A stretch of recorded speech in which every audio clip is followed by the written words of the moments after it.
Réunis à la grande mosquée de la Riviera Golfe dans la commune de Cocody, le Conseil supérieur des imams en Côte d'Ivoire, COSIM, suite à l'affaire Agibou Touré, placé en détention à la maison d'arrêt et de correction d'Abidjan, a fait une déclaration. Selon les informations recueillies par le Conseil supérieur des imams en Côte d'Ivoire, le frère Agibou Touré serait inculpé pour s'être rendu coupable d'actes ou de manœuvres de nature à compromettre la sécurité publique, de xénophobie et d'actes de terrorisme.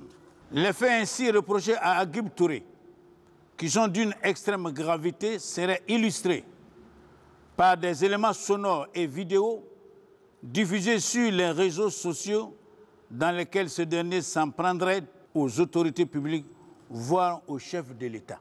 Les responsables du COSIM disent avoir constamment milité pour le renforcement des libertés publiques, notamment la liberté d'expression dans les limites de la loi et des règlements républicains.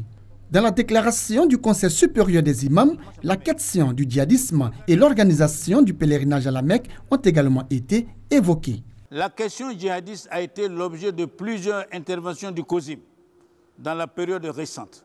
Sa position qui est connue s'appuie sur les sourates du Noble Coran, lesquelles condamnent la violence gratuite.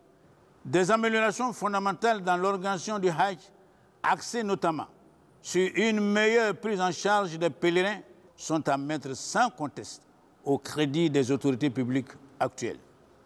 Au regard de ce qui précède et face à l'émoi suscité par cette affaire, le Conseil supérieur des imams en Côte d'Ivoire appelle les autorités judiciaires à un traitement diligent, juste et équitable de la procédure. La communauté nationale et en particulier la communauté musulmane à la sérénité et à l'apaisement. Le COSIM fait observer qu'il est en contact régulier avec les autorités publiques pour s'informer de l'évolution de cette affaire en vue d'une issue heureuse.